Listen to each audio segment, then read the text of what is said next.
आज आपके सामने जो हम बताएंगे क्षेत्रफल और आयतन। तो क्षेत्रफल क्या होता है और आयतन क्या होता है, इससे जुड़ा हुआ जो फार्मूला होगा वो आपको याद नहीं करना पड़ेगा, पक्का आपको याद नहीं करना पड़ेगा। और आज के बाद से आपको सूत्र याद करने की जरूरत नहीं पड़ेगी, और जब भी भूलेंगे ना आप बना भी लेंगे, क्योंकि अगर आप कॉन्सेप्ट समझ जाएंगे ना सभी चीजें आप समझ लेंगे।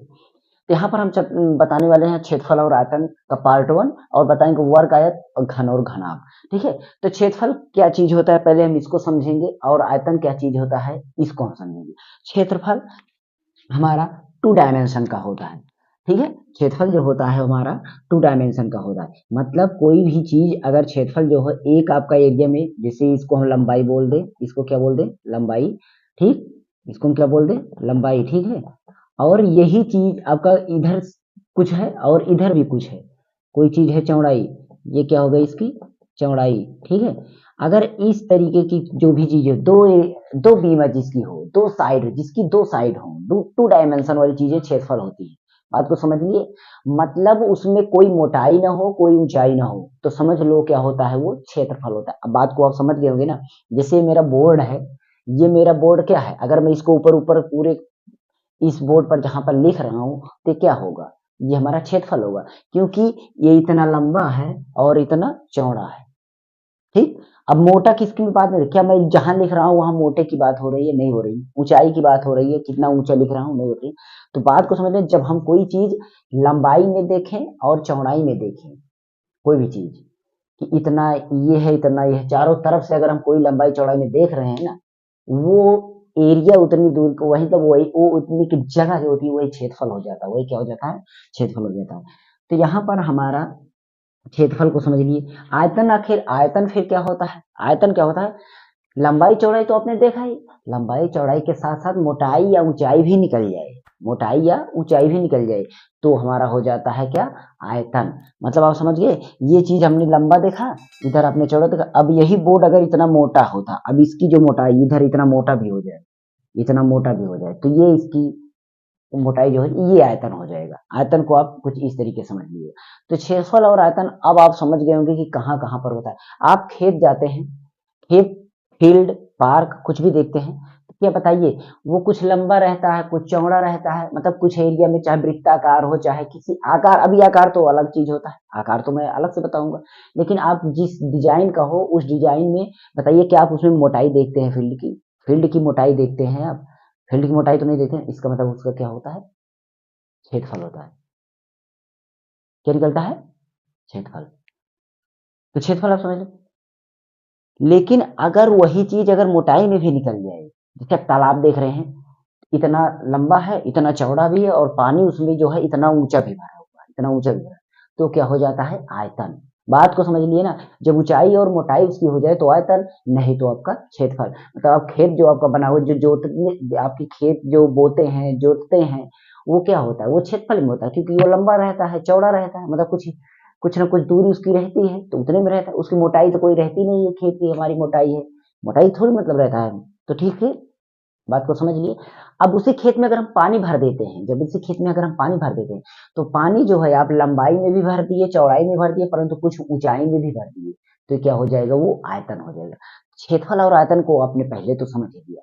अब हम समझते हैं आकार को, पहले तो हम आकार को देखते हैं। तो आकार समझिए, देखिए आकार की अगर हम चर्चा करें, सबसे पहले हम आकार की चर्चा करते हैं। ठीक है, यहाँ पर आकार की चर्चा करें उसके बाद हम कुछ चीजें बनाएं। सबसे पहला आकार होता है आपका ये,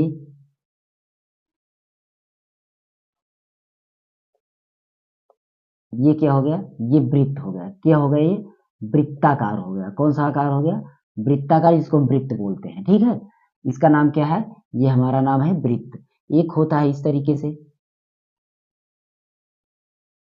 इस तरीके से, ये वर्गाकार हो गया, ये क्या हो गया, वर्गाकार। वर्गाकार मतलब समझ सकते हैं, ये वर्ग है, आगे का अक्षर ले लीजिएगा, वर्गाकार। एक होता है आपका इस तरीके से, ये हो जाता है आपका आयताकार, क्या हो जाता है, आयताकार। ठीक है, ये आयताकार, इसको हम आयत बोलते हैं। एक हो जाता है आपका इस तरीके से,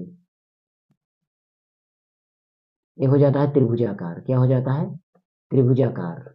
ठीक है, त्रिभुजाकार, इसको हम त्रिभुज बोलते हैं। इसको हम क्या बोलते हैं? त्रिभुज बोलते हैं। बाकी और सारे जो भी आकार होते हैं वो सब इन्हीं में आ जाते हैं, इन्हीं को मिला जुला करके आपको जो भी डिजाइन जो भी आकार आते हैं वो इन सब में आ जाते हैं। ठीक है, अब ये वृत्त तो जो हो गया, वृत्त में आपका अगर इस तरीके से आ जाता है, यहाँ से आपका इतना ही आ जाए तो हो जाता है यहाँ पर, ये देखिए वृत्त का आधार दिख रहा होगा यहाँ से ना।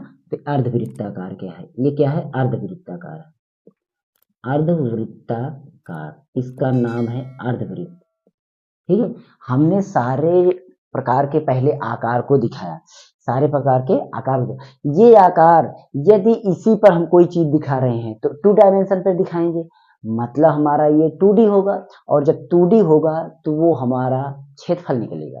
लेकिन अगर इन सब आकारों की अगर हम कोई मोटाई निकाल, मतलब इसकी मोटाई, ये त्रिभुज आपको कोई चीज काटे हैं, कोई त्रिभुज आकार हो परंतु वो मोटा भी हो, तो उसमें जो उसका अंदर का मटेरियल होगा वो आयतन में होगा। इसी तरीके से सभी में अगर इसकी मोटाई ऊंचाई हो गई तो समझ लो उसमें आयतन होगा। परंतु जहां पर हम टच कर रहे हैं, जैसे हम इसको टच कर रहे हैं, ऐसे जहां पर हम टच कर ले रहे हैं वो पूरा का पूरा एरिया का, मतलब उसको हम क्या बोलते हैं? पृष्ठ बोलते हैं। ये हमारा एक पृष्ठ होता है और इसी पृष्ठ का हम क्या निकालते हैं? क्षेत्रफल निकालते हैं। मतलब पृष्ठ का हम निकालते हैं क्षेत्रफल, परंतु इस पृष्ठ के अंदर अगर हम कोई मटेरियल निकालेंगे तो उसको हम एज आयतन निकालेंगे। क्या निकालेंगे? उसको हम आयतन के अनुसार यानी वॉल्यूम निकालेंगे। ठीक है, बात को समझ लिए। कुछ चीजें अगर हम देखते हैं, ये देखिए अब डस्टर हम ले लिए, ये डस्टर आप देख रहे होंगे ना।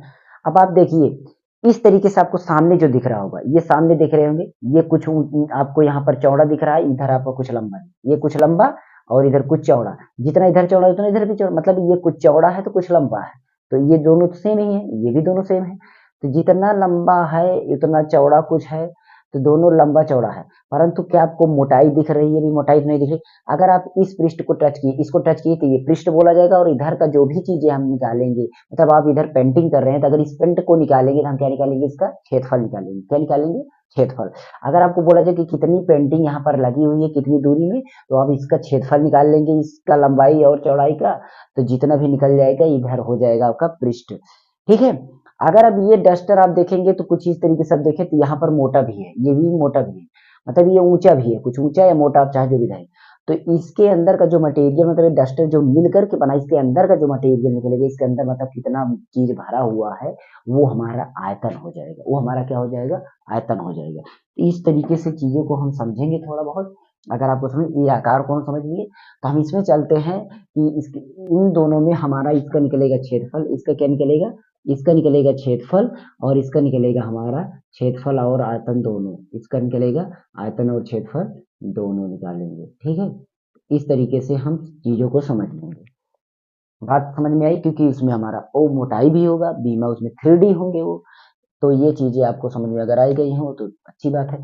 पहले हम चलते हैं यहाँ पर वृत्त पर। किस पर चलते हैं? वृत्त पर। अब हम आप वृत्त को दिखाते हैं। सबसे पहले वृत्त क्या होता है? ये वृत्त है ना, वृत्त में जो किनारे किनारे है इसको हम बोलते हैं परिधि। क्या बोलते हैं? इसको हम परिधि बोलते हैं। क्या बोलते हैं? परिधि।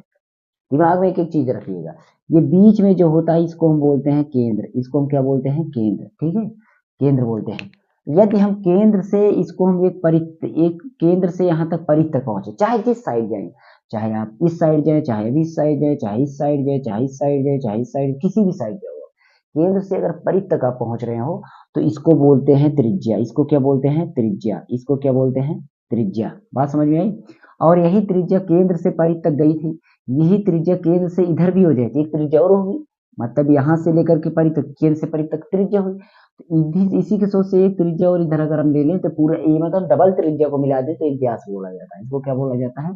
ये पूरा का पूरा अगर इसको मिला दें तो ये बन जाएगा व्यास। क्या बन जाएगा? व्यास। ठीक है, बस समझ में? इतनी चीजें आपका होती हैं।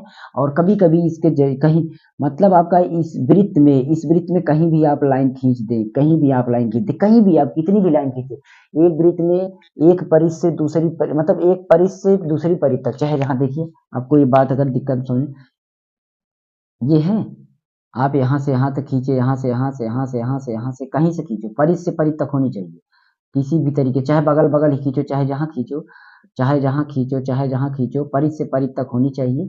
ये जितनी भी हमने भुजाएं की ये सब क्या है? जीवा है। मतलब एक वृत्त में बहुत सारी जीवाएं खींची जा सकती है, और जो सबसे बड़ी जीवा होती है वो होती है व्यास, क्योंकि सबसे बड़ी लाइन यहाँ से यहाँ तक बड़ी निकलती है। वृत्त से जुड़ी हुई बातें आप समझ लिए। अब इनका सूत्र भी थोड़ा सा समझ लेते हैं कि वृत्त में हमारे सूत्र कौन कौन से होते हैं, क्योंकि वृत्त के आधार पर ही और सारी चीजें बताएंगे। देखिए, वृत्त, क्षेत्रफल और आयतन में बहुत सारे फार्मूले हैं, हम एक एक करके, वीडियो अगर लंबा होगा तो हम अगले पार्ट में आएंगे, फिर नेक्स्ट पार्ट में आएंगे, फिर कई पार्ट में हम पूरा इसको बता देंगे उसके बाद, ताकि 9th 10th या जो भी सवाल हो वो समझ में आए आपकी। तो यहाँ पर देखिए, सबसे पहले देखते हैं जो किनारे की होती है परिध, परिध को हम बोलते हैं क्या, परिध को आप दिमाग लगाइए कि परिध हमारा जो है दो त्रिज्या से मिलकर बनी हुई है। यहाँ से चली, यहाँ से फिर आके घूम के फिर से यहाँ से आपका चली, तो यहाँ एक त्रिज्या दो त्रिज्या, मतलब हम परिध को अगर देखें तो परिध को बोलते हैं 2πr, 2πr। अब इसका डिटेल हमारा बताने के लिए मकसद नहीं है कि बहुत ज्यादा डिटेल में चले, तो 2π का मान जानते हैं, फिक्स नहीं होता है, इसलिए इसका 2πr, क्योंकि वृत्त हमारा जो ये आकार होगा कोई फिक्स नहीं है, तो 2πr होगा परिध। लेकिन अगर हम त्रिज्या की चर्चा करें, किसकी चर्चा करें, त्रिज्या की, तो त्रिज्या की चर्चा करते हैं तो त्रिज्या को हम बोलते हैं आर, त्रिज्या को बोलते हैं आर। और अगर हम व्यास की चर्चा करें तो व्यास की चर्चा करते हैं तो इसको हम बोलते हैं डी। और त्रिज्या जो होता है, त्रिज्या जो होता है वो हमेशा क्या होता है, डी का बटा दो होता है, डी का बटा दो, मतलब व्यास का बटा दो। और जो व्यास होता है वो 2 होता है, वो क्या होता है 2r, मतलब आप समझ लिए, व्यास जो होता है वो त्रिज्या का दोगुना होता है, और जो त्रिज्या होती है वो व्यास का आधा होता है। इस तरीके से परिधि का सूत्र हो गया। अब इसमें हम क्षेत्रफल पर पहुंच जाते हैं, किस पर, क्षेत्रफल पर, क्योंकि आपको पता है कि इसके बीच में बहुत सारे मटेरियल जो भी होंगे, इसके बीच में जितनी भी चीजें होंगी, यहाँ पर इसके बीच में जितनी भी चीजें होंगी वो क्या होगा, क्षेत्रफल होगा। हमने बोला ना कि जिसको हम टच करके निकाल लें, जिसकी मोटाई ना हो, मोटाई नहीं होगी, तब बीच में कुछ पेंटिंग करें, कुछ भी करें, कुछ भी बोएं, कुछ भी करें, कुछ भी रखें, ये पूरा क्षेत्रफल होगा। तो क्षेत्रफल का सूत्र इसमें क्या होता है, πr², πr², ये होता है इसका सूत्र, πr², ठीक है, ये πr² होगा। तो ये तो हो गया हमारा वृत्त, वृत्त की कहानी, ये हो गई हमारी वृत्त। अब हम वर्ग पर पहुंचते हैं, किस पर पहुंचते हैं, वर्ग पर पहुंचते हैं। तो वर्ग पे पहुंचते हैं तो हमारा सबसे पहला काम है वर्ग के लिए देखते हैं।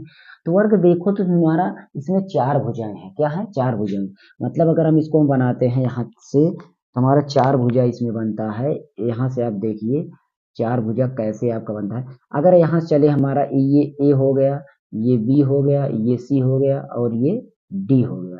तो दिमाग लगाइए, अगर हम ए से चले बी पर पहुंचे तो आपने यहाँ पर कुछ चला, यहाँ से यहाँ तक चला, आपने मान लीजिए ए चला, कितना चला, ए चला आपने, यहाँ से लेकर के यहाँ बी तक आपने ए चला, तो बी से लेकर के सी, इतना जितनी बड़ा ए है इतना बड़ा ए भी है, मतलब ये ए था तो ये भी ए है। अब इसमें वर्ग में क्या होता है, चारों साइड उतना होता है, चारों साइड मतलब इधर भी ए है, इधर भी ए है, इधर भी ए है, मतलब आपको बात समझ में कि ये भी भुजा है, ये भी भुजा है, ये भी, ये भी, ये भी। तो अगर आप ए को अगर मान लो ए आपका 10 मीटर होता तो आप यहाँ 10 चलते, फिर यहाँ से 10 चलते, 10 10 20 हो गया, फिर यहाँ चलते 20 10 30, फिर 10 40, मतलब आप 40 मीटर चल लेते।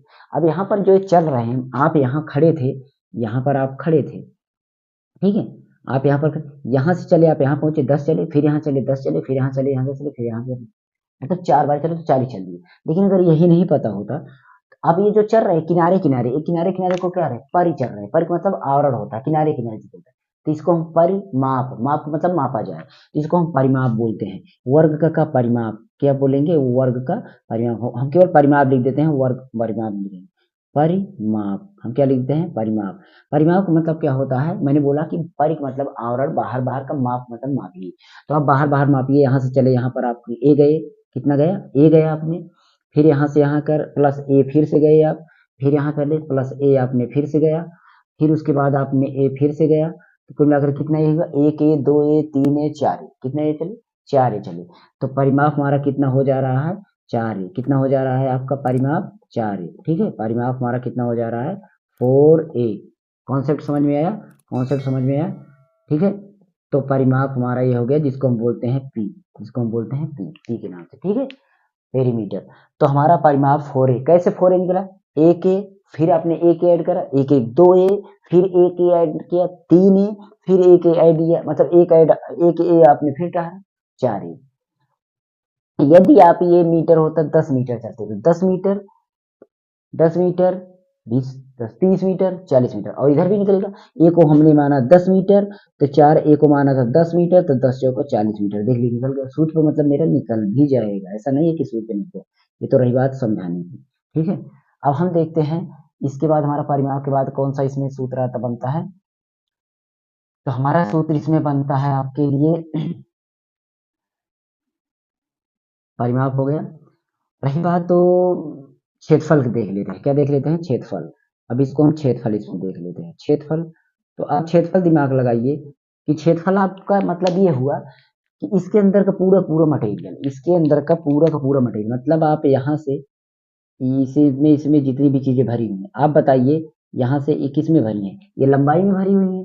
और अगर आप इसको देखेंगे ये चौड़ाई में भरी हुई है, चौड़ाई में भी भरी हुई है, यहाँ पर लंबाई में भी भरी हुई है, यहाँ पर आपका चौड़ाई में भी भरी हुई है। आप समझ रहे हैं, लंबाई में भी भरी हुई है, चौड़ाई में भी भरी हुई है, ठीक है। लंबाई में भी भरी हुई है, चौड़ाई में भरी, मतलब आप ये लंबा भी है और चौड़ा भी है। अब कितनी बार, इतना बहुत बार है, बहुत बार है, मतलब कोई फिक्स नहीं है, कोई फिक्स नहीं है। तो आपको ये समझने, तो लंबाई और चौड़ाई में ही कोई भी चीज इसमें है, तो ये लंबाई में इधर साइड से भी है और इधर साइड से, जो इधर से है सो इधर से है। आप इसमें कोई भी चीज रखें, मान लीजिए आप ये कलम भी रख रहे हैं, तो अब देखिए कलम इधर भी गई है, कलम थोड़ा सा इधर भी गई, मतलब लंबाई में भी गई है, चौड़ाई में भी गई है।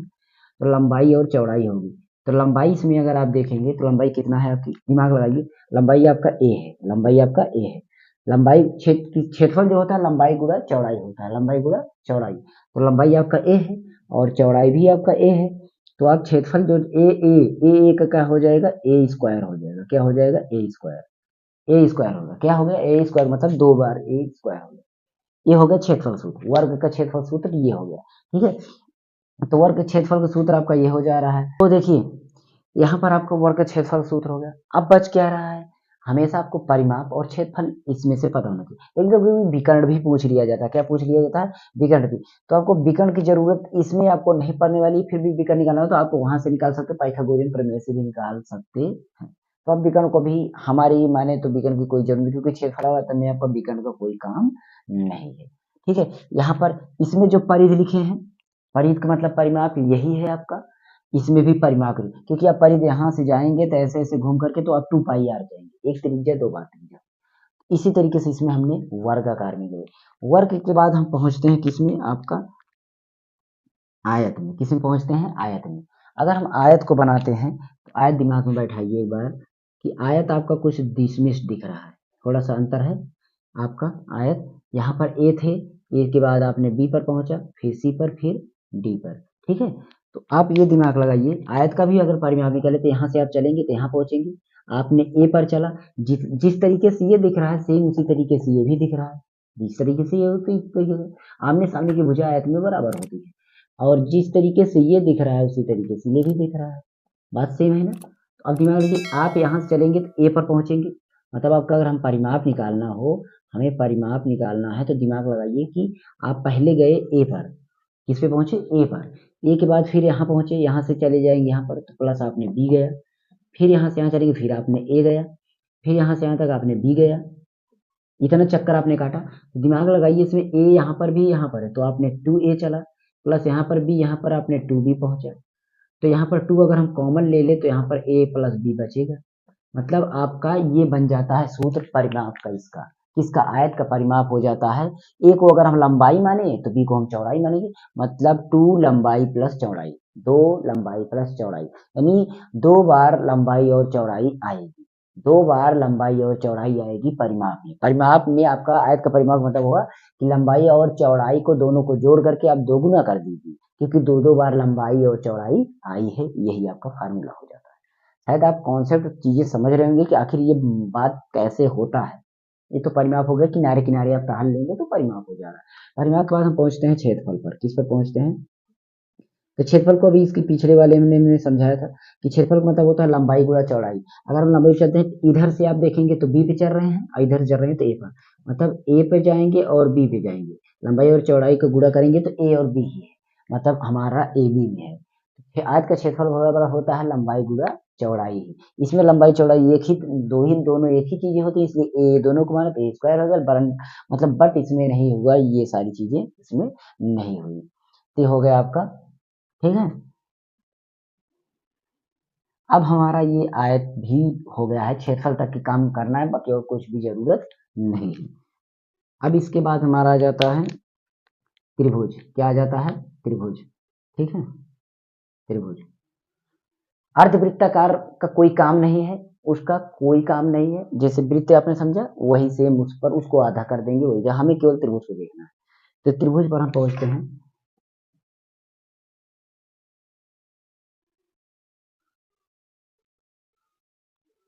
त्रिभुज हमारा कई प्रकार से होता है।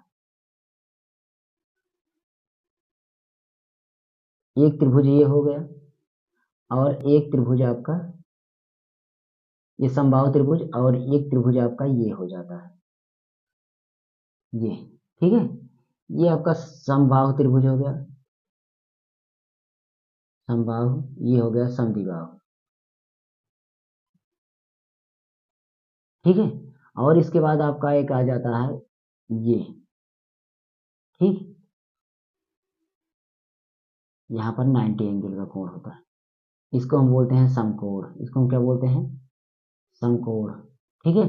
और एक आता है उसमें कोई भुजा बराबर ना हो, एक आता है आपका उसमें कोई भुजा बराबर ना हो।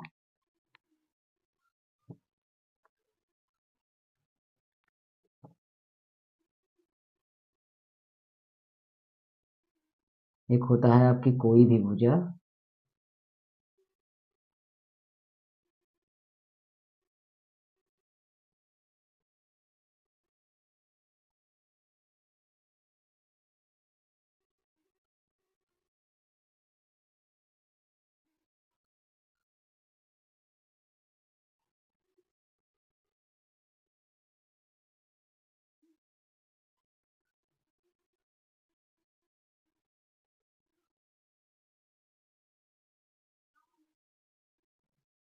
कुछ ऐसे हो, मान लीजिए जब ये बराबर नहीं होगा, इसमें तीनों भुजा थोड़ा बहुत घटा बढ़ी होगी। ये हमारा ये समबाहु त्रिभुज था, समकोण, और ये हमारा विषमबाहु है, ये हमारा विषमबाहु त्रिभुज। तो ठीक है, तीनों को समझ लिए। यहाँ पर हमें क्या मुद्दा है, मेन बात हम इसको समझना है। तो इसमें हमारे तीन त्रिभुज हैं, तीन त्रिभुज हैं तो हमारे दिक्कत होगी, तीनों त्रिभुज में दिक्कत होगी, परंतु परिमाप का काम तो वही होगा। परिमाप में हमने क्या बताया था कि परिमाप में हमने ये बताया था कि आप तीनों साइड घूम लेंगे तो उसी को बोलते हैं, मतलब जितनी भी साइड हो सभी साइड को घूम लो तो परिमाप हो जाएगा। तो आप यहाँ चलेंगे तो यहाँ पहुंचेंगे, यहाँ पहुंचेंगे, सभी में वैसे होगा, ऐसा तो है नहीं। संभावित त्रिभुज को क्या बोलते हैं? इसमें सेम ही होता है, इसमें ए है, ये भी ए होगा तो ये भी ए होगा, ठीक है। अगर इसमें ए है तो ये ए है, परंतु ये हमारा बी होगा, ये दोनों सेम ही। इसमें क्या होता है? इसमें ए बी सी डी अलग अलग होते हैं, ये होता है, ये बी होता है, ये सी होता है, अलग अलग होते हैं। तो इसमें भी हमारा इसी तरीके से ए बी सी ए अलग अलग होते हैं, बट इसमें 90 एंगल का कोण होता है, इसमें 90 एंगल, बस इतना फर्क है। ये समबाहु, समद्विबाहु, समद्विबाहु मतलब द्विबाहु, दो बाहु मतलब भुजा होता है। समबाहु को सम माने बराबर, बाहु मतलब भुजा, तो जिसमें बाहु भुजाएं, बाहु मतलब सम बराबर हो, जो बराबर हो समबाहु। जिसमें समद्विबाहु, दो बाहु बराबर मतलब दो भुजाएं बराबर हो, वो समद्विबाहु। जिसमें हमारा विषम बाहु मतलब कि कोई विषम हो, मतलब कोई भी भुजा बराबर हो, विषम बाहु। समकोण त्रिभुज मतलब जिसमें 90 अंश का कोण हो, जिसमें 90 एंगल का कोण हो, वो हमारा होता है समकोण त्रिभुज। तो परिमाप में हमने क्या बोला था? इसमें परिमाप में आपको ए जाना है, प्लस बी जाना है, प्लस सी जाना है। अगर तीनों को आप टहल ले रहे हैं तो परिमाप हो गया, बट इसमें आपको अर्ध परिमाप आता है, कभी कभी क्या आता है?